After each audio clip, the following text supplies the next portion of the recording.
Olá, o Pauta Especial está no ar. Hoje vamos falar sobre o cultivo de frutas orgânicas no Vale do Mundaú e do incentivo oferecido pelo Programa de Arranjos Produtivos Locais, as APLs.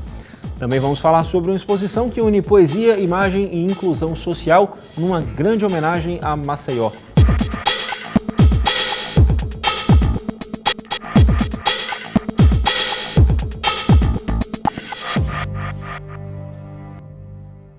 O estado de Alagoas é um dos maiores produtores de laranja-lima do país. Esse é um dos cultivos que são aí bastante explorados na região do Vale do Mundaú e que recebem o apoio de um programa que incentiva os arranjos produtivos locais, ou APLs. Para a gente falar um pouquinho mais sobre esse assunto, eu converso agora com a Gisele Mascarenhas, que é superintendente de desenvolvimento regional da Secretaria de Desenvolvimento Econômico e Turismo do Estado. Bom, seja bem-vinda ao nosso programa. Vamos começar essa conversa explicando o que é exatamente uma APL. Bem, o APL é arranjo produtivo local, que envolve 3 condicionantes básicos para que se funcione um arranjo. Que na verdade é um território identificado, na maioria das vezes, por vários municípios ou uma região produtiva, onde a gente consiga identificar atores e responsáveis por isso, que no caso são produtores ou empreendedores formais ou informais, que giram em torno de uma determinada atividade produtiva. Por exemplo, nessa questão da fruticultura, a gente tem ali determinados municípios que produzem aquilo ali e acaba se configurando um território, uma APL. Não necessariamente seria um território geográfico, na verdade. Né? Isso. Algumas vezes, sim, caracteriza pela proximidade de fronteiras em relação à atividade. Né? No caso da fruticultura do Vale do Mundaú, nós podemos destacar 6 municípios que tem basicamente no cultivo da laranja e da banana, como um território bastante produtivo em relação a essa atividade. Um território próximo aí que de fato... E os 6 municípios têm fronteiras entre si. Exato, né? Mas não necessariamente eles precisariam ter para se configurar um arranjo. Essa foi a dúvida aí que fica. Quando fala arranjo produtivo local, a gente pensa num conglomerado mesmo, mas não necessariamente é geográfica essa fronteira. Exato. E aqui no estado a gente tem muitos outros arranjos? Como é que é? Sim. Inclusive de fruticultura nós temos 2 territórios produtivos. Bacana isso. E com atividades diferenciadas em relação ao tipo de fruta. Fruticultura do Vale do Mundaú se destaca a banana e a laranja, como eu falei anteriormente. Perfeito. E tem também a fruticultura da região do Agreste, que é um outro tipo de região, com uma outra caracterização geográfica, né, até mesmo pelo clima, que aí é o abacaxi, a pinha, que são outros elementos importantes. Do setor de agronegócios, a gente tem 70% dos arranjos estão configurados nessa questão do agronegócios, que vai da ovino-caprinocultura no sertão, nós temos também a horticultura da região do Agreste. Então, o estado de Alagoas ele tem uma peculiaridade muito grande que faz a gente identificar diferentes atividades, conglomerados produtivos, né, que envolve também empreendedores com diferentes atividades. Pois eu acho que vale até a gente destacar isso. Você falou que 70% envolve agronegócio, mas a APL não é necessariamente agronegócio, não. Pode ter na capital, por exemplo. Com certeza. Na capital, inclusive, a gente tem o TI, Tecnologia de Informação.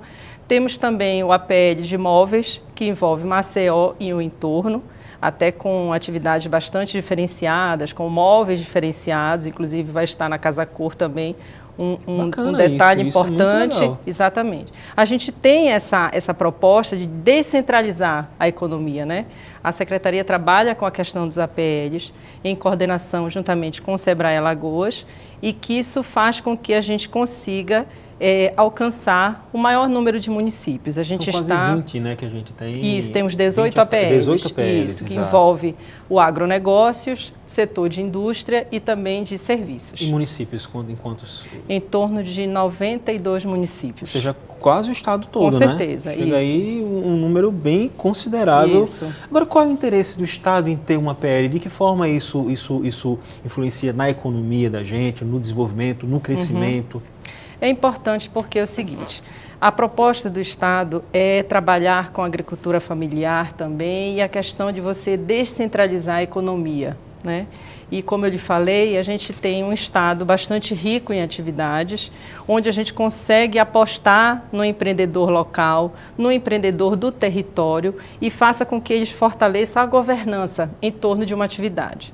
A gente sabe que o estado de Alagoas ele sofreu vários impactos na economia, principalmente em relação à economia do fumo e também a economia da cana-de-açúcar, e isso faz o governo ter um olhar diferenciado, um olhar especial para outras atividades potenciais. Com certeza, você sai daquela atividade chamada, sei lá, vou falar um nome, talvez eu esteja falando errado, como base, né? Que seria o fumo ou a própria cana-de-açúcar, e passa a enxergar outros pontos aí que podem ser desenvolvidos e, de repente, até se tornar a base, né? Com certeza. E dessa maneira cresce a economia, cresce o Estado, cresce todo mundo. Na região do Agreste, por exemplo, onde o fumo era preponderante, né? A gente está tendo uma inversão de valor. A gente está apostando na agricultura familiar, na agricultura orgânica, onde a gente consegue identificar um território bastante produtivo de você ter hortaliças de qualidade. Como é que é o investimento que é dado aí? Onde é que o Estado entra? Onde os produtores entram? De que maneira eles se organizam? Para que de fato se funcione esse APL? Esse ano a gente completa 11 anos de APL. Né? Foi uma iniciativa de um programa, que é um programa de Estado, onde o SEBRAE nos dá todo um apoio de estar no território, né, juntamente com o governo. Houve um investimento muito grande em relação a isso, até porque a gente teve que preparar a base muito bem, porque você teve que trabalhar com a questão de você mudar a cultura do agricultor, ou então mudar o processo de pensar numa economia diferenciada. E isso não é fácil, você tratar da governança local, de fato, né? Principalmente do governo apostar numa organização coletiva. O olhar não está somente no produtor, e sim nas cooperativas, nas associações que trabalham em torno de uma determinada atividade. Pois é, inclusive vale citar isso, que assim, os produtores eles se organizam, né? Eles criam cooperativas, eles criam associações e vão se juntando ali para fazer de fato esses APLs decolarem. Um dos objetivos aí seria inserir justamente esse produtor dentro do mercado, né? Do mercado interno e de repente do mercado externo. Como é que se dá esse trabalho? Se a gente pensar, por exemplo, no Fruticultura do Vale do Mundaú, teve toda a questão de você mudar o pensamento de não só trabalhar com fruto in natura. Né? Então, a gente tem lá 2 unidades de beneficiamento da fruta que vai além da fruta in natura. A gente trabalha com a casca da laranja como doce, que isso já está sendo comercializado em São Paulo e também em Pernambuco e alguns supermercados daqui da região. Então, o trabalho em conjunto, SEBRAE e governo, né, que nós temos um gestor de APL que atua no território diretamente com essas associações e cooperativas, é justamente inserir a inovação. Né, pensar no diferente, em novas possibilidades de trabalhar o produto. Numa situação dessa, você acaba dando novos horizontes a esses produtores, né? Você tem aquele cidadão ali que plantou e colheu laranja-lima a vida toda e, de repente, abre uma possibilidade de ele comercializar o doce da casca. Então, isso promove crescimento, na verdade, isso, né? Exato. Na verdade, você pensar na questão do mercado é uma preocupação nossa também. Não adianta você só incentivar um produto competitivo sem prestar atenção no mercado que ele pode alcançar, né? Pensando nessa questão do orgânico, que no Horizonte, no estado, nós temos 90 produtores que receberam certificação orgânica. Desses 90 produtores, 50 estão no Vale do Mundaú. Então, são produtos que não recebem interferência externa, são produtos diferenciados que estão alcançando o mercado de uma forma diferenciada também. Pois é, existe ainda o incentivo do consumo interno, né? Tem a questão das feiras, tem a questão desses eventos aí que levam esses produtos ao consumidor, diretamente aí, sem a figura do atravessador também, né? E esse certificado é uma coisa importante, porque é a garantia que o consumidor tem que, de fato, aquele produto é orgânico, tem uma origem comprovada. Como é que está esse trabalho de feira? É uma coisa perene, constante? Isso, está se tornando uma prática até bastante saudável, isso a gente já está vendo até pelos próprios discursos do dia a dia, né?